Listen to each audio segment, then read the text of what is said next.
I was raised, God only gives to those who could handle it, and I believe this was for a reason. In the eyes of Nick Romano, 2015 was the best year.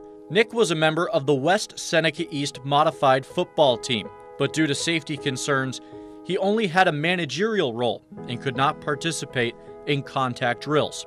Nick has what's called Kabuki syndrome, a pediatric disorder that affects 1 in 32,000 newborns.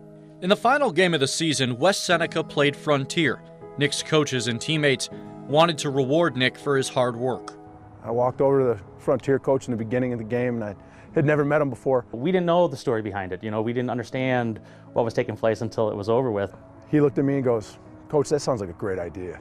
I called the timeout, walked out to the middle of the field, and at this point in time, no one knew what was going to happen. The referees didn't even know. So late in the fourth quarter, Coach Jason Overton put Nick into the game. Nick got the ball and ran 75 yards for a touchdown. I immediately went down to the field, and I couldn't hug him fast enough. What was that moment like?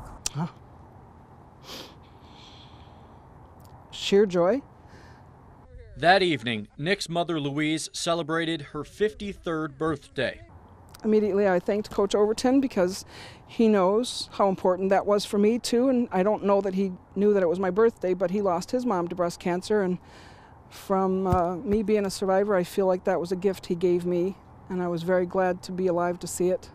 Well, I've known Louise for many years, and she was around while my mom passed, and I knew how important it was for a mother to see that success. And to be her birthday, is there a better gift? Since that October night, Nick's story spread throughout Western New York, and the gifts kept on coming. West Seneca native and former NFL receiver Jeremy Kelly went to Nick's school to give him a signed photo and gloves. One of Nick's favorite players, former Bills running back Fred Jackson, tweeted at him. And out of the blue one day, a complete stranger from Grand Island gave Nick an autographed Jim Kelly jersey.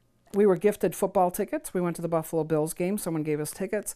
And even there at the game, remember, Nick? Yeah. People were tapping us. "Hey, aren't you that kid? Hey, we saw that story." I have just goosebumps. It's just everybody's been recognizing them. But when it comes to sentimental value, one gift is in a class of its own. A few days before Christmas, Frontier coach Jim Steffen presented Nick with the game ball from Nick's touchdown run. We actually went down and got a ball and got our whole school involved. The art department got involved and designed the game ball for us. That's the game ball. That's our ball that we use. It was a very happy moment for me. That was a really nice moment. And to open up this gift and see this football, it was just amazing.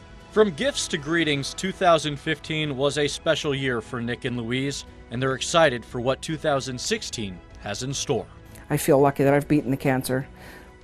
I've been through a lot in the past 5 years, and for me to come out on top as far as I'm concerned, I want to just do stuff where we could maybe just give back. I feel the overwhelming need to do that because this story has been such a blessing. Nick's story has touched and inspired the hearts of many, and it's given back in ways he and Louise may not realize. He did a lot for us on our side, and he might not know this. He'll take a look at the game ball and he'll remember that special moment that, this play that he had. And from our standpoint, we can use this as a learning tool for our kids, talk about perseverance and, never give up. And that is the greatest gift of all. Jonah Javad, Channel 2 Sports.